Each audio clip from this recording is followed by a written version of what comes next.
Hi, everybody. Welcome to NewsNite for Friday, March 2nd. Great to have you with us this week. The nation's eyes on Northeast Ohio after a deadly school shooting in Chardon. Tonight, we'll take a look at the ripple effect across the entire region. Are our schools safe enough? And what about all these copycats and all the threats that have shut down some of our schools this week? We'll talk about it. Mayor Plusquellic with his latest State of the City address. Not a lot of fireworks, but a few barbs certainly worth discussing tonight. And also the elections. Now just a few days away. Who will be the winners and losers on Tuesday? Those stories and more next on NewsNite.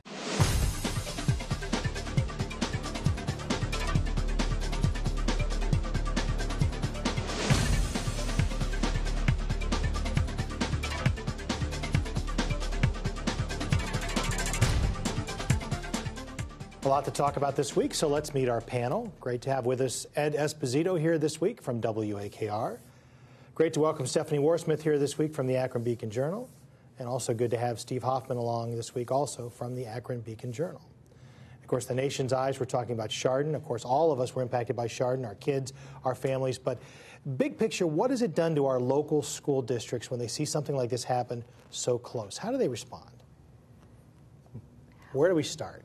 Shock, I think, right off the bat, but also, I think it's important for parents to know that schools do have mandated by state law, but I think they also do it as a best practice anyway, do have plans for what to do in the event something awful like this happens. I think the fact that you did see that plan in operation in Chardon should come as some small dose of comfort that the schools are aware of this. But it's also a brand new world. It's a different world than it was during the Columbine shootings. And during the, it's important to note that while school shootings are down, they're still incredibly disturbing and tragic. When you look at this spate of copycats that come out after this is something all of our newsrooms deal with. Do you report bomb threats and threats on schools? Normally, you see them a lot in May when the weather starts getting nice and it's time to get out of taking tests. And you guys did go with it on the front page Wednesday of all the problems on Tuesday with the copycat threats. And there was some debate on that. And like Ed said, there always is. Job too. Do we put it on the air? Do we even go out there? And I know Channel 5, who's our news partner at the Beacon, they were saying the same things. Do we even send someone? Because then you're giving them publicity, and are you encouraging additional copycats? So it's something that you struggle with, but then at the same time, we have a responsibility as news organizations to report what's going on out there. And the fact that this, terrible thing has happened not very far away from us has, school officials, parents, students, everybody on edge. Yeah, I think that, the question for school districts obviously is how far do you go with this? I mean, the nature of these acts seems to be, they're not predictable. And they appear to be, in the case of Chardon, random. So schools have procedures for lockdowns. In some cases, there are police officers present. I don't know if we want to go with something like, with metal detectors in every school. That seems a little extreme. So you just have to try to balance out as best you can, what's a rational response to something that obviously doesn't happen very often. And, I think there are avenues, for students to get help. And that's something that everyone needs to look at. If you see a student who's having problems, as we say, anger management or whatever, to get help. Beyond that, it's just, we may never find out. We look for motives in these things. Right. We behave like rational people, so there's some part of our mind that says there's got to be a rational explanation for what happened, and then you can sort of deal with it and plan for it. But in this situation, as with other situations, you may not find a rational explanation. What we've seen so far through the investigation that we sometimes see with other cases is somebody missed something. You'll see that he made a statement days before that wasn't taken seriously. That was not the case here. This is Monday morning. He'd had the whole weekend to plan this out and come in. But the question going forward is, does this show that we need to have a security officer in every school, high school and middle school? They did not have one in Chardon that day. I got the impression that they don't always have one. They will going forward. But not everybody can afford to have a police officer, and not that that would have necessarily stopped it. And what would that have done? And that's the question. Is it important to have someone there every day? Would that have stopped it? Would that have been enough of a chilling point? To Steve's point, I mean, you're talking about adolescents physiologically. They're different. I mean, there's a reason why laws are different for juveniles than they are for, when you talk about, signs of anger and anger management, wow, show me a teenager that isn't angry. I just, we was one. That's for you for the good grammar discussion we had beforehand. But it's just so hard to say that you would have that a police officer in every classroom, because then if you have police officers in the cafeteria during study hall, do you have them in the gym during PE? You already have them in the gym during basketball games. Most sporting events have them, primarily to break up fights, which occur. But this is at a much different level. I don't know. And I'm sure if you went, God forbid you put FEMA in charge of security at the schools. But let's say for the sake of argument, we went through some kind of screening process at every public school.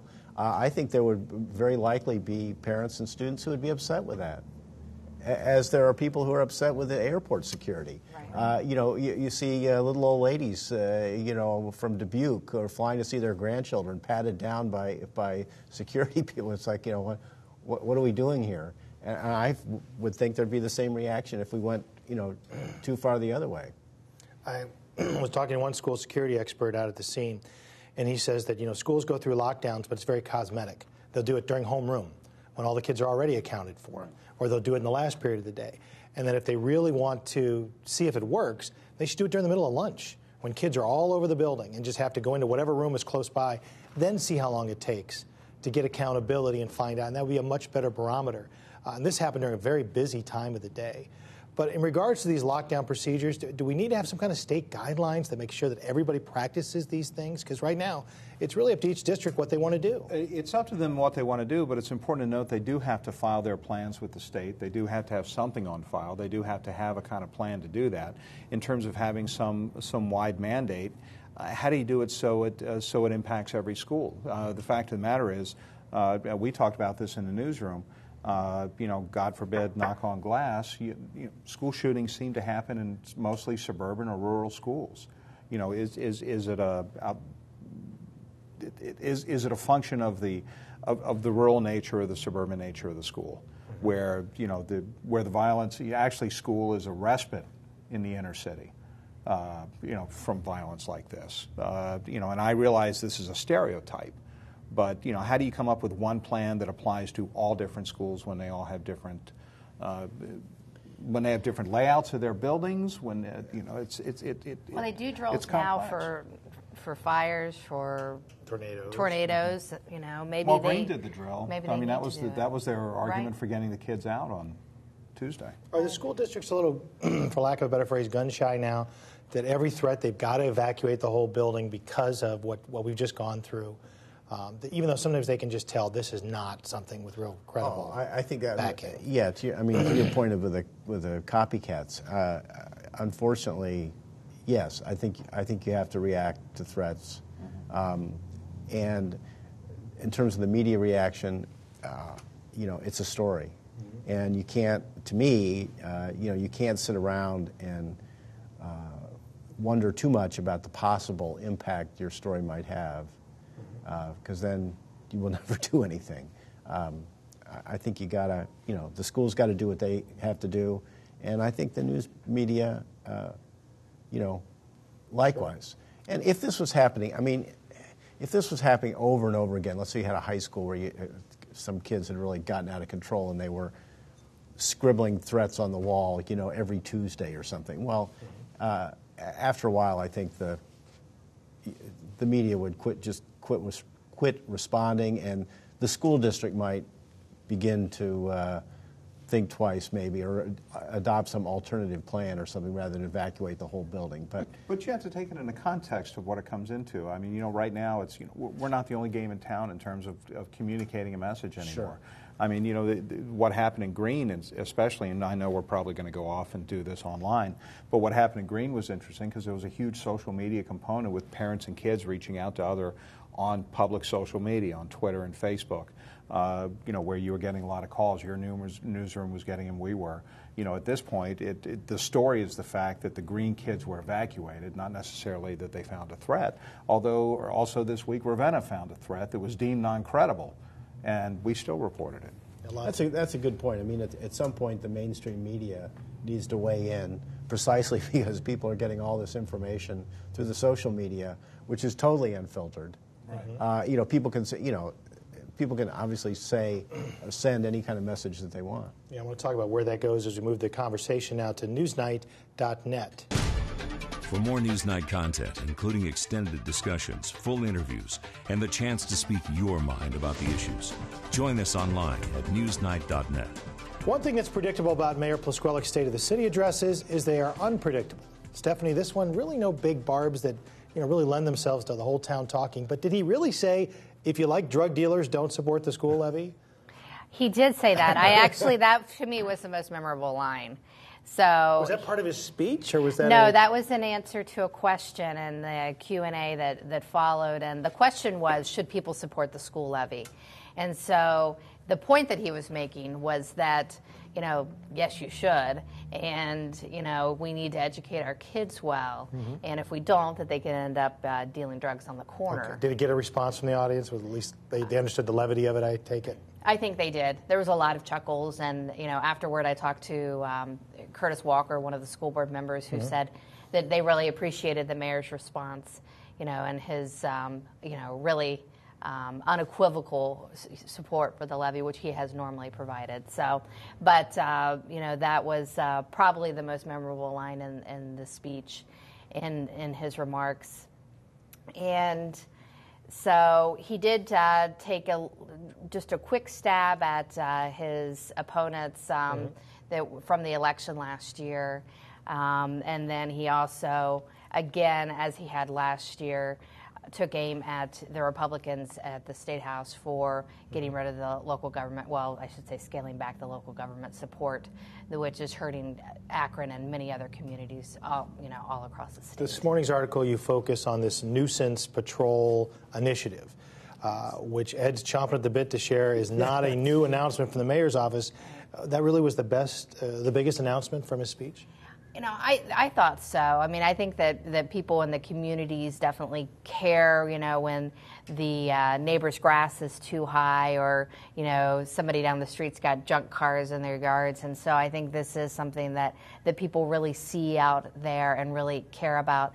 Now, I understand that it's not completely a new concept, and Ed wants to talk about that some more, I think. It is so not new. It's like, the first reaction was, gee, what's par for this hole?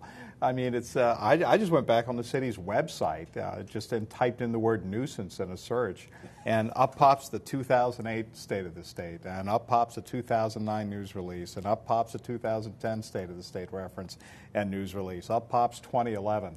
And the same thing, we're going to basically regionalize this. We're going to have nuisance abatement inspectors and supervisors, and they're going to be regional. There were actually forms that were generated by the city for all employees to use, including police officers, housing inspectors, and people on street patrol duty, that they were supposed to write these things in and forward them to the chain of command. There was a news releases, goes back 3 years, where Rick Marola, the public service director, was basically made the nuisance czar, for the Akron nuisance abatement now department. So it's just it was the hook that everybody went with as being the main initiative, and the fact that the initiative is at least 5 years old. There's nothing new to it. It's almost as though, and almost the words are almost exactly word for word. It's almost as though they just copy and pasted it from the State of the State or State of the City in 2008. Yeah, I think if there's anything new here, it's we have an economy that's been driven down by the housing market. And so vacant homes are a big part of this concern. So that's been going on for a few years. But I think people are realizing that a few abandoned homes in a neighborhood can have a really big effect. So this is sort of, okay, we recognize this, we see this. And the other piece that is, I don't know, it's not really new, but rising to the top of the agenda, shall we say, I think goes to this whole idea of community policing. And part of the idea here is to better coordinate the services you already have and to try to get ahead of problems, to try to deal with things before they reach a crisis stage. So with a vacant house, for example, if the police are noticing activity at a vacant house, and the building inspectors involved and the health departments involved. You know, you sort of coordinate that. You get the problem taken care of before it becomes a crack house and becomes a really serious problem. So those two things, I think, have kind of pushed this. But you know, we've always had police driving around in neighborhoods, and we've always had building inspectors, and we've always had a health department. Well, and for at least the last 5 years, you've had nuisance inspectors. You get a badge for that? That you can wave at people? I don't know. Maybe it's a little badge with cans or overgrown weeds on it. In all seriousness, it's got a car on a block. Stephanie, can you contrast it though to a year ago with as far as his passion for the speech? Because a year ago it was we're in the fight of our lives. I didn't know what I was expecting this week or this year with a new term starting. Right. You know, I do think that there was, you know, some things in there that he talked about that he wants to do. He talked about another Imagine Akron group getting together. There was a question about the sewer project, and he mentioned that he has an idea as a replacement for this giant, huge tunnel that's like going to cost, you know, like $100 million, and he has a new idea for that the engineers are working on. He didn't expand on that because he says they're still looking into it now. I thought the idea of the national park being expanded down into Akron, you know, was an interesting one. Not something that I've heard before. So there was definitely, you know, a few things out there that he's talking about wanting to do at some point here.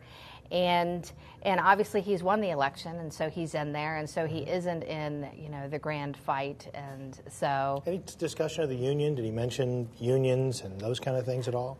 Which really, has been a common thread of speeches. Really, not too much. In fact, I had talked to some of the union presidents beforehand, and they had a bet about how long it was going to be before, you know, he bashed the police or said some negative comment. I think they probably did, because there really wasn't much discussion of the unions. Anything you were expecting in the speech that you didn't hear, or thought that you thought for sure he would discuss, he didn't bring up? I feel like I never know, because unfortunately they don't share it with me beforehand. But you know, I just think with him it can be, you know, I might take over the schools, or it can be, you know, talking about a nuisance idea that, you know, maybe has been around for a while. Well, we will remember that the scholarship plan with the sewer system was announced in his State of the City address. Right. Years ago, was telling the school board to get the hell out of the way and let somebody else do it. Well, it was a threat of a takeover. And taking it over. Don't forget Don Robart is a liar. His comment, not yours. And those are the kind of things we've come to expect is something. And it just didn't seem, from reading the speech, and I wasn't there, I was in Chardon, that there really was that kind of event. There was quite a bit of speculation beforehand that the mayor would use that platform to announce a replacement for Doug Pally, the just retired city prosecutor. That didn't happen. There's still a lot of speculation who that'll be, who that's going to be. I don't know if that would have been the right venue for that, to be honest with you. I think you know, people in the State of the City tend to look for something that's more visionary, as opposed Doug to just was in the the specific. audience and is actually still working until April, although he's on vacation. Mike Williams there? Did you see Mike? Was he there? Larry said Mike Williams was not there. He's So. not there.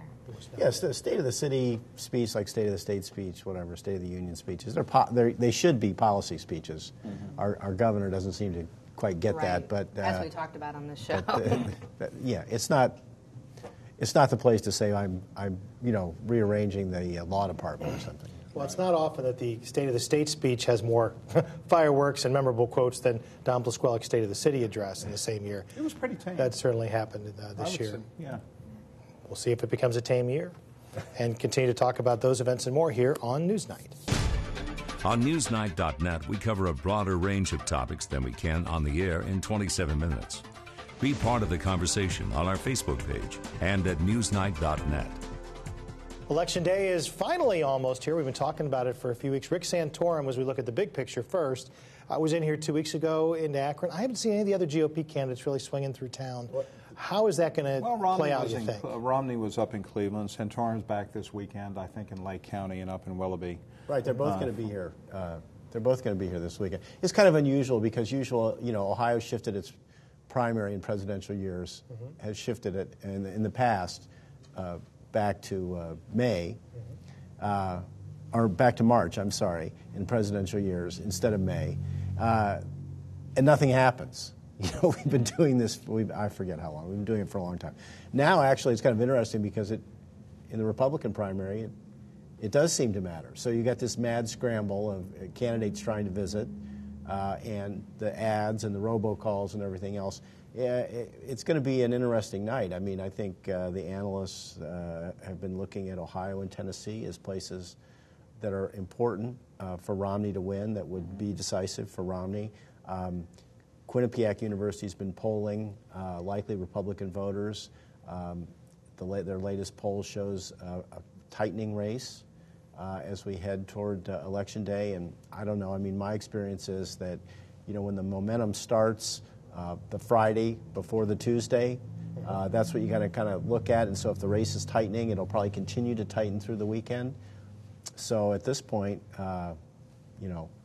who knows? I mean, the Ohio Republican Party is still a fairly traditional traditional party, but there's a big block of conservative evangelicals, Tea Party people who could go with Santorum.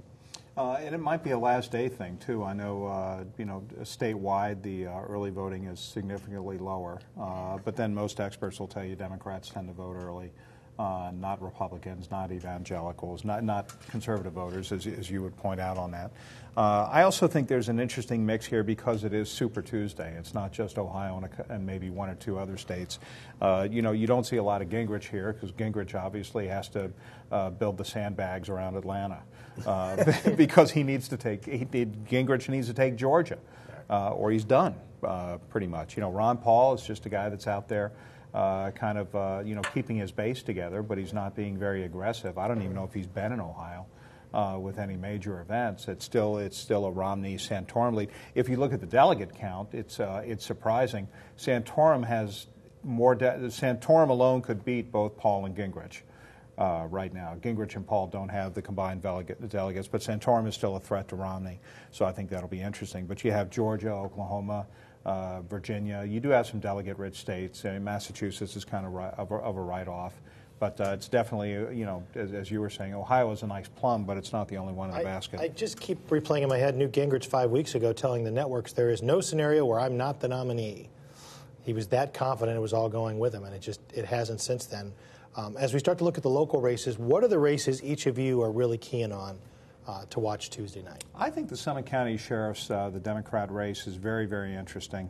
You're talking about two people who have a lot of respect in law enforcement, who also have a lot of political connections through law enforcement. So I think it'll be an interesting test for the establishment Democrats. It's unusual to see the Democrat Party send out literature on behalf of one candidate over the other, which the state party did in this race. I don't know if that hurts or helps, but I think that's a key race. How about you, Steph? I think that on Summit County Council that there's a couple of good races. The Communal-Montgomery race is another one, and you've really got different factions that are backing each of those. So I think that'll be interesting. I agree that the sheriff's race is another good one here locally. What do you think, Steve? Well, I don't mean to pick on Woodridge, but there are several school districts that are in difficulty. Woodridge is really in difficulty, and they're projecting eventually, I think for the 2013-2014 school year, like a $600,000 deficit, and then the year after that, a $5 million deficit. So they're really, as I think their superintendent said in today's paper, they're headed off a cliff. To me, I go back to my old mantra. This is a tiny district. I believe most of their students come from Cuyahoga Falls because it was the old Northampton Township. It was the next. If ever there's a case where a small school district in financial trouble just ought to go ahead and merge with a medium-sized district in Cuyahoga Falls, this is it. It's a textbook case. But these are districts that they couldn't even. Years ago, they spent a year trying to come to an agreement on running a bus garage together and could not do so. And so this is what we're up against. So you feel badly. You don't want to see kids, children suffer, any community's education suffer. On the other hand, they've cut and they're going to cut some more, and the superintendent they're hitting the wall. They're going to have to start cutting personnel. They've run out of everything else. So it's kind of an interesting test case. And this is not a community where property values are soaring and incomes are soaring. I mean, it's not. And they don't have a hard manufacturing or retail base to draw from either. They do not. You talk about your rural community. Effectively, Woodridge is. It might as well be in Jefferson County. Have the voters educated themselves as to what to expect this time on the ballot? Because congressional lines have been redrawn. They're going to see some names on there with which they may not be familiar. I don't know about you, but people are just. I'm not meeting anyone where this election is on their radar right now. If maybe they'll think about it on Monday. Well, there's some school districts that are hot. Field is hot. For sure. Buckeye, I think, is hot. So there's some scattered school districts. And as Stephanie's saying, there's some, the District 4, is that right? District 4 in Montgomery and Communal. County Council. County Council, some of County Council's hot. But overall, I got a call the other day from a woman who was like furious because she lives in Akron and she's in Tim Ryan's congressional district. And so she voted early. And, she just thought it was a little funny. She was not upset, but she thought it was funny. She was in Tim Ryan's district, so she called to confirm that she'd received the right ballot. Couldn't get an answer. She called the board. She called the Bliss Institute. She called me. I mean, nobody could really tell her definitively, what district she was in. So the process of making these ballots obviously is very complicated. Usually done very carefully, but people will find themselves in different districts facing different names because. Right. This remapping process. So use this as your 72-hour wake-up call. Get online, figure out who you're going to vote for. Yeah. Steve, Stephanie, Ed, thank you so much, and thanks for being with us. You can watch this entire edition again over at newsnight.net. We'll see you next Friday for Newsnight. Good night.